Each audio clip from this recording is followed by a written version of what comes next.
नमस्कार मित्रांनो, कसे आहात? बरे आहात ना? बरेच असायला हवे. मी गणेश निसाळ, शासकीय पुरस्कृत सेंद्रिय शेतकरी, दुग्ध व्यवसाय, लेखक आणि एक सामाजिक कार्यकर्ता. या ठिकाणी रासायनिक शेती का नको? भारत देशात हजारो वर्षापासून पारंपरिक शेती केली जात होती. ही शेती केवळ कुटुंबाच्या उदरनिर्वाहासाठी मनुष्य, प्राणी, वनस्पती आणि निसर्ग यांचा योग्य मेळ साधण्यासाठी केली जात होती. परंतु वाढत्या लोकसंख्येच्या अन्नधान्याची गरज भागवण्यासाठी हरित क्रांतीच्या माध्यमातून वेगवेगळ्या रासायनिक खते, कीटकनाशके वापरून उत्पादन वाढवण्यात आले. परंतु त्याचे दुष्परिणाम पुढील काळात खूप भयानक दिसू लागले. ते दुष्परिणाम आपण पुढे बघूया. पर्यावरणीय प्रभाव, मातीचा ध्यास, रासायनिक खतांमुळे आपल्या सभोवतालच्या पर्यावरणावर या रासायनिक शेतीचा काय दुष्परिणाम होतो ते बघूया. मातीचा ऱ्हास, रासायनिक खतामुळे जमिनीतील सूक्ष्म जीवांचे नैसर्गिक संतुलन बिघडू शकते, ज्यामुळे मातीची झीज होते आणि कालांतराने सुपीकता कमी होते.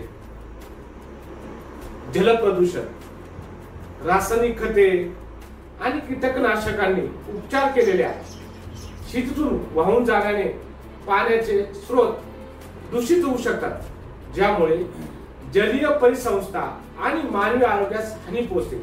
थोडक्यात सांगायचं म्हणजे मातीतील जे जीवजीवाणू असतात ते शेतामध्ये होल्स निर्माण करत असतात, त्यामुळे पाणी जिरण्याची क्षमता ही कमी होते आणि पाण्याचा भूसाठा जमिनीत कमी होत आहे, हे आपल्याला यातून निदर्शनात येते. जैवविविधतेचे नुकसान, रासायनिक शेती पद्धतीमुळे अनेक मोनोकल्चरचा समावेश होतो, ज्यामुळे जैवविविधता कमी होते आणि कीटक आणि रोगांचा धोका वाढू शकतो. म्हणजे जे जैवविविधता जी आपल्याला उपायकारक आहे ते जीवाणू मारली जात आहे आणि जे उपायकारक नाहीये ते सुद्धा मारले जाते. उपायकारक असणारे जीवाणू सुद्धा आपण या रासायनिक शेतीतून आपण मारले जात आहे. मानवी आरोग्यास धोके, कीटकनाशकांचा प्रादुर्भाव, कृषी कामगार आणि जवळपासच्या समुदायांना हानिकारक कीटकनाशकांच्या संपर्कात येण्याचा धोका असतो, ज्याचा संबंध कर्करोग, कॅन्सर किंवा अनेक यासारखे आजार, पुनरुत्पादक समस्यांसह विविध आरोग्याची समस्या आहे. त्यावरून असे पण लक्षात आलेले आहे की अनेक नवनवीन आजार मानवावरती दिसून येत आहे. त्याचा दुष्परिणाम आज मानवावरती होत आहे. थोडक्यात सांगायचा विषय झाला तर आज सर्व तंत्रज्ञान विकसित होऊन सुद्धा मानव 100 वर्ष काळ जगत नाही, हे तुम्ही बघू शकता. दुसरं, अन्नातील अवशेष, अविष्ट कीटकनाशके धुतल्यानंतर आणि शिजवल्यानंतरही पिकावर राहू शकतात, ज्यामुळे ग्राहकांना हानिकारक रसायनांचा धोका संभवतो. थोडक्यात सांगायचं म्हणजे आज आंतरप्रभावी असतील जे कीटकनाशक असतात ते कीटकनाशकांची फवारणी त्या पिकावरती केली जाते आणि तेच पीक आपण ग्राहकांपर्यंत पोहोचवतो किंवा आपण स्वतः खात असतो. ते मानवी आरोग्यात धोकादायक आहे. दुसरे असे की जे पिकाच्या काही डेट दिले असतात, म्हणजे आपण कीटकनाशक फवारणी केल्यानंतर त्याचे काही तारखे दिले असतात, ते 5 दिवसांनी 6 दिवसांनी आपण ते पीक काढायचं आणि विक्रीसाठी न्यायचं. परंतु ते न करता आपण आदल्या दिवशी त्या पिकावरती फवारणी मारतो आणि दुसऱ्या दिवशी ते लागलीच विक्रीसाठी नेतो. त्याचा दुष्परिणाम सुद्धा मानवावरती होत आहे. असे अनेक दुष्परिणाम रासायनिक शेतीमुळे दिसून येत आहेत. प्रतिकार आणि लवचिकता, कीटकनाशक प्रतिकार, रासायनिक कीटकनाशकांच्या अति वापरामुळे कीटकांमध्ये प्रतिकार शक्ती विकसित होऊ शकते. कीटकनाशके कमी परिणामकारक बनतात आणि त्यांना नियंत्रित करण्यासाठी जास्त डोस किंवा अधिक विषारी रसायनांचा आवश्यकता असते. थोडक्यात सांगायचं म्हणजे ज्यावेळेस जास्त प्रमाणात रासायनिक खते औषधे फवारणी केली जातात त्यावेळेस तो कीटक आणखी कार्यक्षमता होऊन तो त्या कीटकनाशकांना जुमानत नाही. त्यामुळे आणखी जास्त प्रभावित कीटकनाशके फवारणी करून त्याला मारण्यात येते, परंतु त्याचा दुष्परिणाम हा मानवावरती होत असतो हे सुद्धा आपण बघितलं गेलं पाहिजे.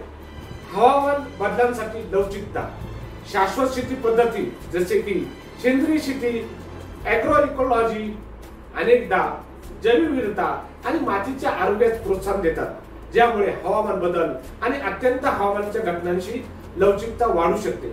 थोडक्यात सांगायचे म्हणजे की आपण ज्यावेळेस रासायनिक शेती करत असतो त्यावेळेस अनेक दुष्परिणाम तर दिसतच असतात, परंतु सेंद्रिय शेतीमुळे जी शेती पद्धती केली जाते सेंद्रिय शेती त्या पद्धतीमुळे आपल्याला हवामान बदलांवर सुद्धा आपल्याला मात करता येत असते, परंतु रासायनिक शेतीमुळे ती मात करता येत नाही. दीर्घकालीन शाश्वतता, मातीचे आरोग्य, रासायनिक शेती पद्धतीने कालांतराने मातीची गुणवत्ता खराब होते, म्हणजे माती ही नापीक होत असते.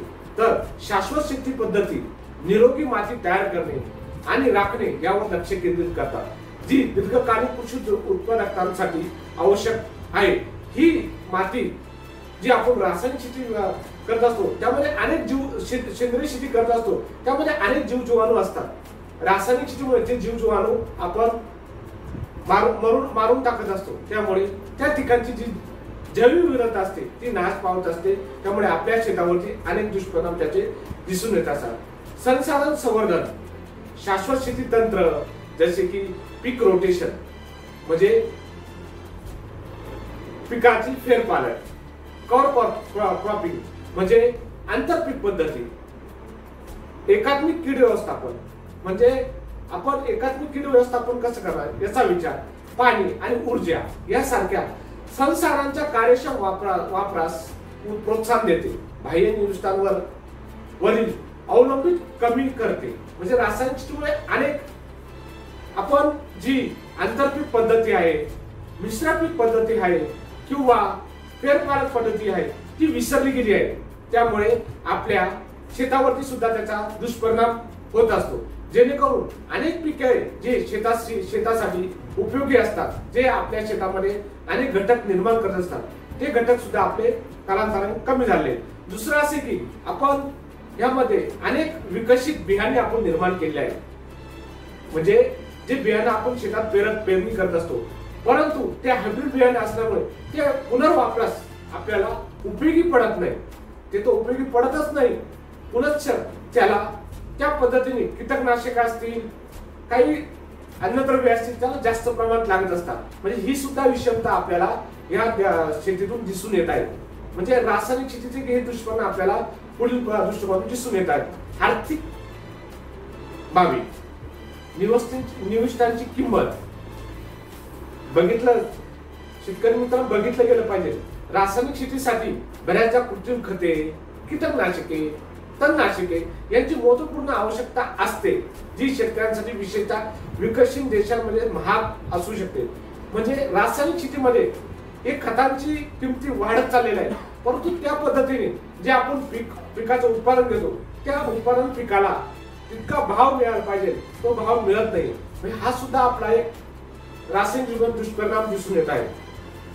बाजारपेठेतील मागणी, वाढती ग्राहक जागरूकता आणि पर्यावरणास अनुकूल आणि आरोग्यदायी अन्न पर्यायांची मागणी यामुळे शाश्वतपणे उत्पादित केलेल्या कृषी उत्पादनांची बाजारपेठ वाढत आहे. थोडक्यात सांगायचं म्हणजे आपण रासायनिक शेतीचे अनेक दुष्परिणाम दिसून येत. बाहेर देशात सुद्धा आज रासायनिक उत्पादन केलेल्या मालाची प्रयोगशाळेमध्ये टेस्टिंग केली जाते, त्यानंतरच त्या मालाला बाजारपेठेमध्ये त्याची खरेदी केली जाते. परंतु आपल्या देशात सरलाट कोणतीही त्याची चाचपणी किंवा प्रयोगशाळेत टेस्टिंग न करता तेच अन्न किंवा तेच आहार आपण इतर ग्राहकांना किंवा आपण स्वतः खातोय. म्हणजे ही धोक्याची घटना आपल्याला समजायला लागते. एकंदरीत पर्यावरणाचे रक्षण करण्यासाठी, मानवी आरोग्याचे रक्षण करण्यासाठी आणि अन्न उत्पादन प्रणालीची दीर्घकालीन व्यवहारता सुनिश्चित करण्यासाठी रासायनिक शेतीपासून अधिक शाश्वत व पुनरुत्पादित कृषी पद्धतीकडे जाणे महत्वाचे आहे. म्हणजेच सेंद्रिय शेतीकडे आपण वाटचाल करणे हे खूप काळाची गरज आहे, जेणेकरून आपण पर्यावरण वाचू शकतो, आपली मानव प्राणी वाचू शकतो, प्राणी मात्रांना विकसित म्हणजे पूर्ण पर्यावरणाला आपण संतुलित ठेवून आपली शेती आपण करणार आहोत. आणि एक सर्वात महत्त्वाचं सांगायचं म्हणजे पाकमुक्त शेती आपण या सेंद्रिय शेतीचा वाटचाल करून आपण करणार आहोत. यातूनच मी सांगू इच्छितो, चला मिळून उज्ज्वल हिरवेगार भविष्य घडूया. माझ्या सोबत या प्रवासात सहभागी झाल्याबद्दल धन्यवाद. जय किसान, जय महाराष्ट्र, जय भारत.